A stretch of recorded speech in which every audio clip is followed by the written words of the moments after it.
Hi, everybody. How are we doing today?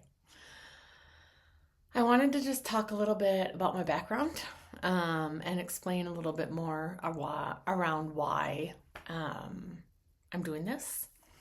I think I did a little bit in my intro, but people are still asking questions. And yeah, so you're just going to hear me for, I don't know, 3, 4 minutes, 5 minutes maybe while I drink my coffee. So yeah. So I have an interesting background, I think. I um, I'll go through my resume. So if you don't want to hear my resume, you can just exit stage left right now. Totally fine with that. But I have an undergrad in finance. I worked at a bank for a while in Minneapolis, St. Paul. Did not like the sales aspect of it. I'm not a salesperson. I felt really bad about trying to sell people shit that maybe they didn't need or they did need, but I didn't know how to do it and all the things. Not for me. And so I actually went to culinary school and I really wanted to open up a bakery. And for those of you who know me now, 20 years later, I kind of did that. But yeah, so I wanted to do that. And I went to, as part of my internship, I went to Montana for a summer, managed a cafe out in Glacier National Park. Um, I worked 6 days a week, 14-hour days. I didn't get to experience much of the park, but it is beautiful out there. And when I got back, I wasn't quite sure what I was going to do. And I wanted to do a bakery, but of course I had chirpers in my ear. You won't have a 401k, you won't have benefits, the hours suck. Why would you do that? And so I never did it. And I regretted it. I wish I would have.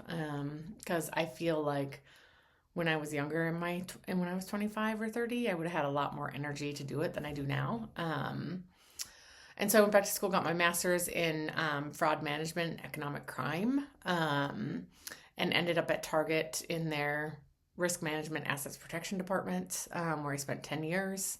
They shipped me off to the East Coast.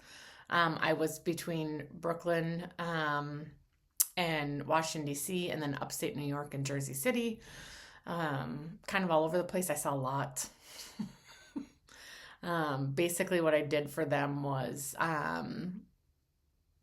made sure employees weren't stealing, and any kind of stealing that was happening with guests was taken care of, and did a lot of internal investigations, did a lot of hiring, firing, things like that.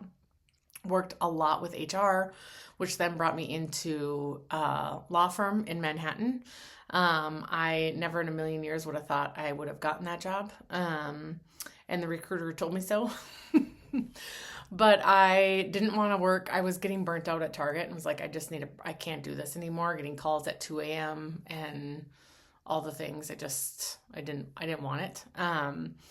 So I went to an amazing law firm in Manhattan called Latham and Watkins. And I met with the office administrator. I can't even remember what her title was, but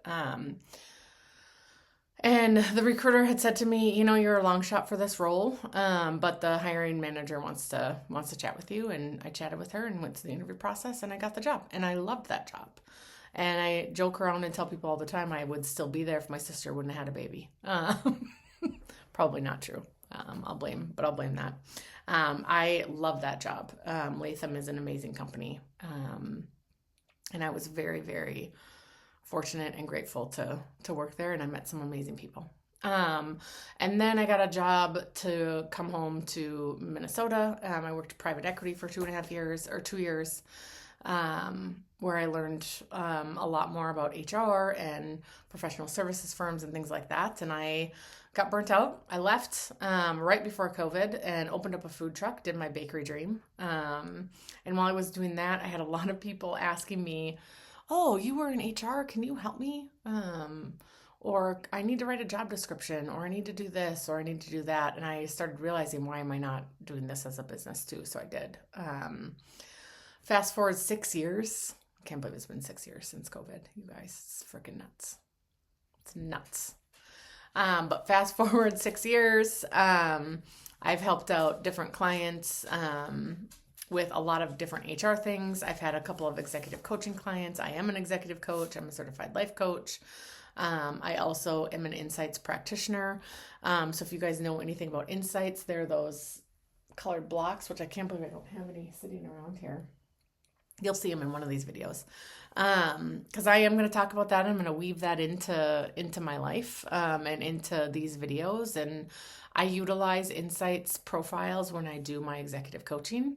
So if you are a one-on-one executive client with me, insights discovery is the first thing we do. And we go through that and we talk about it. And then we build out what we want to focus on and utilize that as one of our tools. So here I am, and I, finally decided and figured out, like, how can I help more people and utilize technology and all the things, but still be me. And here I am. I decided to do this YouTube channel, and which I think is crazy. Never in a bazillion years would I've thought I was doing this. Never in a bazillion years would I've told you I would have been in HR, for God's sake. If you knew me 10 years ago, you're probably wondering how the fuck I got here, right? Like, how is that girl doing HR stuff? Here I am. So yeah, welcome.